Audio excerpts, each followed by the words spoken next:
Frontstretch post-race coverage of day number 1 of Ambetter Health 400 weekend here at Atlanta Motor Speedway. Jacob Seelman from Raceface Digital, Stephen Stumpf on Frontstretch, and I feel like we literally, to start with the Craftsman Truck Series portion of this doubleheader on a Saturday, Stephen, saw everything. We saw a driver dominate early, only to lose brakes. We saw a driver dominate late, only to make a wrong move in the draft and not be a factor down the stretch. And at the end, we saw A, driver with no roof, and B, the one thing that never seems to change when he runs these races, Kyle Busch wins again. Indeed. And I think we'll start with the elephant in the room, which is the roof of Bailey Curry's truck literally flying off in the middle of the race. I had talked to them after it, and pretty much the sense in the garage I got from anyone I asked about it was they had never seen anything like it. It was completely wild. In fact, online, people had started to notice something was off with the 41 truck even before it happened. Daniel Hemrick, for example, posted on Twitter that something in the windshield seemed off, and the windshield seemed to give more and more way until finally it gave way enough to the parts of the roof just flew off.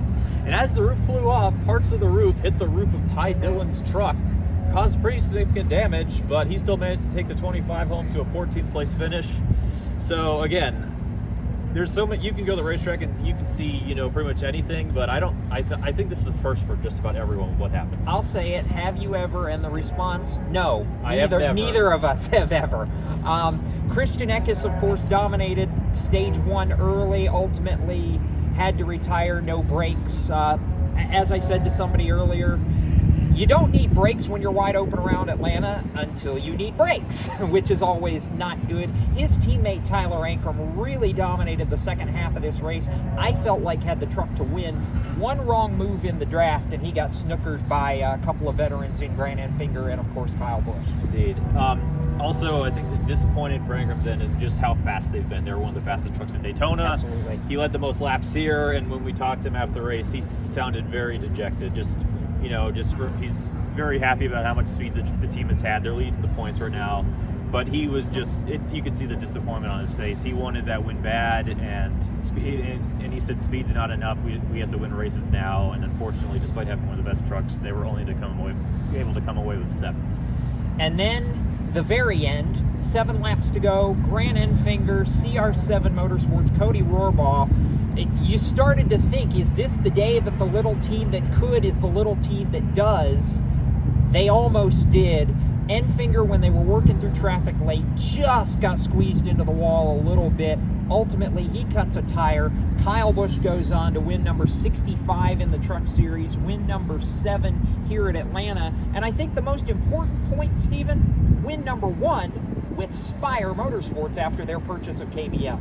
Indeed. This is the first truck race that Kyle Busch has run for a team owner other than himself since 2009 with Billy Value Motorsports. So it was definitely a weird sight to see Kyle Busch not in the KBM truck, but as usual, he showed up, and when it mattered, he was one of the fastest trucks all day. And then for Enfinger, especially with how disappointing the end of last season was with GMS closing and also just barely coming short of winning the championship, it was kind of a wonder to see how he performed with CR7, and so far the team has looked up to the task.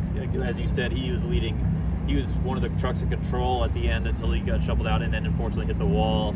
Sadly, that effort for them only ended in a 26th place finish, but from what I've seen, I'd say Grant will definitely be a contender in 4 races this year. He's really optimistic about his chances. Feels like this team is going to be something to reckon with the second half of the year. Stephen, I'm going to let you trade places with Tanner Marlar since we're going to move to the Xfinity side of this doubleheader. So we'll let you two flip places and then talk about part number 2 here on PRC of what we've seen at Atlanta. Tanner Marlar moving to Xfinity Series coverage from Atlanta here on PRC.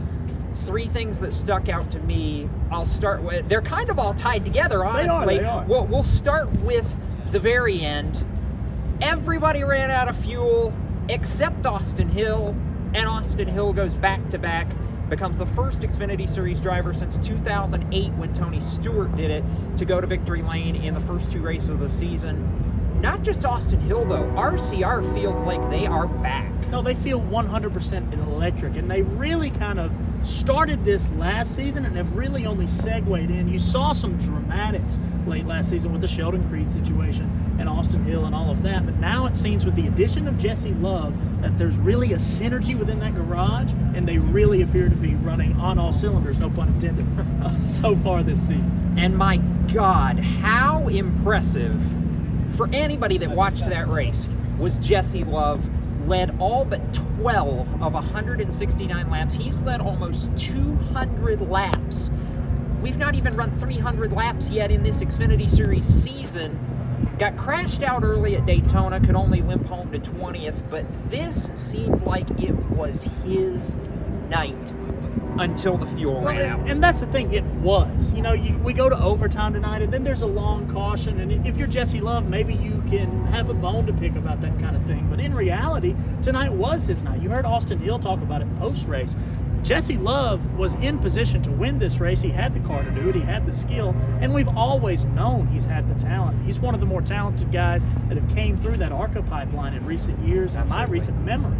So Jesse Love is putting all of these pieces together early and often, and it's a great sign for Richard Childress Racing. Absolutely. I mean, I don't think we've seen an RCR Xfinity team this powerful this early on in a very, very long time. Quick hits on the Xfinity finish. Chandler Smith getting a nice run. He ends up runner-up behind Austin at the checkered flag. But how about Shane Van Gisbergen in race number 2 with Colleague Racing in the Xfinity side? Comes up P3, stayed out of trouble all night. He was pretty ecstatic on pit road after that run. I was really, just really surprised to see how well he did all night. Well, and who can blame him? Because, again, this is your second start in this series, and you're already getting top fives, and much less top fives, a podium finish. Now, the sentiment from what we've gotten to talk to drivers about today is that a lot of them think the real season starts next week when we go to the 1.5 miles, and maybe his luck changes when we do that. But as for right now, these first 2 races, they're more real to him than they are anybody else. All right, real fast. We did have a Cup qualifying session today.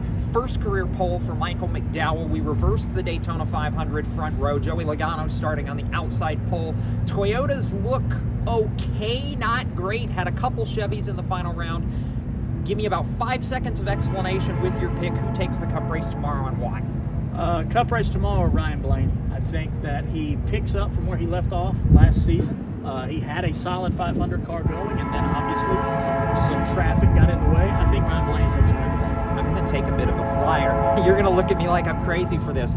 I like the pole sitter, Michael McDowell. I think there's a lot of energy around Front Row Motorsports right now. Todd Gilliland starting 4th. I just have this funny feeling. They put it together a couple years ago in the 500. They put it together last year on the Indy Road Course. I think Michael McDowell gets a win early this year to put himself into the playoffs with FRM. We'll have to wait and see. That's tomorrow at 3 Eastern on Fox, PRN, Sirius XM. Right now, from here at the racetrack, you've heard Steven Stumpf, Tanner Marlar. I'm Jacob Seelman, and this has been PRC for Frontstretch.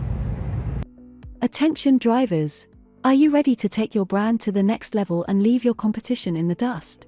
Imagine your own custom digital trading cards showcasing your journey, your victories, and your unique style. Fans don't just want to see you on the track, they want to own a piece of your legacy. And with Raceface Digital, they can.